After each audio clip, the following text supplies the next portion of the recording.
रायता, पापड आणि त्याच्याबरोबर मस्त गरमागरम वाफाळता असा हा भात, अगदी चटपटीत, मसालेदार, झटपट, सोपा असा हा भात रात्रीच्या जेवणासाठी अगदी मस्त परफेक्ट असा मेनू. वन पॉट मील रात्री करा किंवा सकाळी जेवणासाठी करा, झटपट होतो.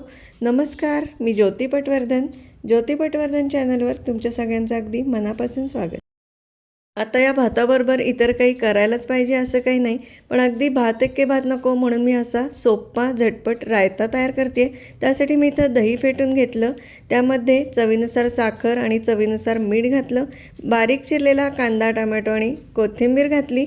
तुम्हाला हवं असेल तर छान असं मोहरी, जिरं, हिंग, कढीलिंब आणि लाल सुक्या मिरच्यांची फोडणी घालू शकता.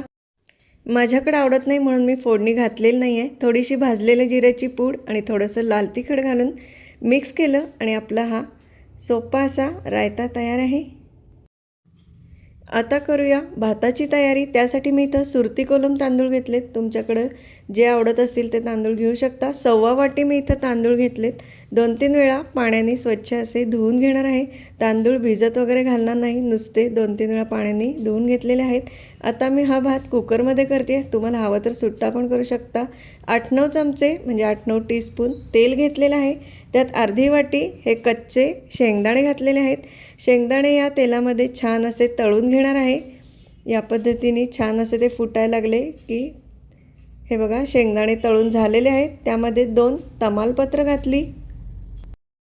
यात आता मी एक मध्यम आकाराचा असा कांदा उभा उभा पातळ चिरून घेतला आहे. 1 वाटीवर हा कांदा मी यात घालते.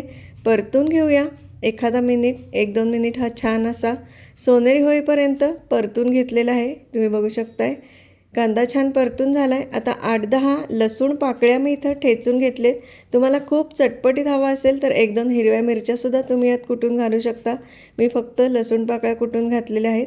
यासुद्धा आता परतून घेऊया. यात आता बाकीच्या भाज्या घालूया. अर्धी वाटी मी पिकलेल्या टोमॅटोच्या फोडी घातल्या, अर्धी वाटी फरसबी म्हणजेच हा घेवडा तर त्याचे तुकडे घातलेले आहेत आणि अर्धी ते पाऊण वाटी मी इथं बटाट्याच्या फोडी सालीसकट बारीक अशा चिरून घातलेल्या आहेत. हवं तर यात मटार घाला, फ्लॉवर घाला, तोंडली घाला, तुमच्या आवडीनुसार भाज्या तुम्ही कमी जास्त करू शकता. मसाले घालूया. 1/2 चमचा हळद घातली आहे, अर्धा चमचा कांदा लसूण मसाला घातला आहे, अर्धा चमचा बिर्याणी मसाला घातला आहे आणि अर्धा चमचा किचन किंग मसाला घातला आहे आणि 1/2 चमचा मी इथं लाल तिखट घातले, चवीनुसार मीठ. आणि आता हे सगळं करूया मिक्स. वा, रंग तुम्ही बघू शकताय किती सुंदर आलेला आहे. आता हे सगळं छान एकदा या भाज्यांना कोट करून घेऊया मसाले. 1-2 मिनिट परतून घ्यायचं आणि आता यामध्ये मी जो तांदूळ आपण धुवून ठेवलेला तो घालते आहे. आता हा तांदूळसुद्धा 1-2 मिनिट व्यवस्थित परतून घ्यायचा आहे. हे बघा या पद्धतीने तांदूळ छान परतून झाला आहे. आता यामध्ये पाणी घालायचं. आता मी 1.25 वाटी तांदूळ घेतलेला होता, तर इथं मी त्याच्या दुप्पट म्हणजे 2.5 वाट्या पाणी घालते. आता पाण्याचं प्रमाण तुम्ही तुमच्या अंदाजानुसार थोडंफार कमी जास्त करू शकता. भात तुम्हाला कितपत मऊ हवा आहे, मऊ मोकळा किंवा थोडासा फडफडीत, जसं तुमच्याकडे आवडत असेल तसं. इथं मी 2.5 वाट्या पाणी घातलेलं आहे आणि आता मी 1 चमचावर असं साजूक तूप याच्यात घालते. सगळं परत एकदा छान ढवळून घेणार आहे. आता हवी तर या पाण्याची चव बघून तुम्हाला मसाले जे ॲडजस्ट करायचे असतील तर करू शकता. काय वाढवायचे असतील मसाले तर वाढवू शकता. पाण्याला एक उकळी येऊ देणार आहे. आता मी पाण्याला उकळी आली की याला झाकण लावायचं आणि मी याच्या 3 शिट्ट्या करून घेणार आहे. इथं मी 3 शिट्ट्या करून हा भात शिजवून घेते.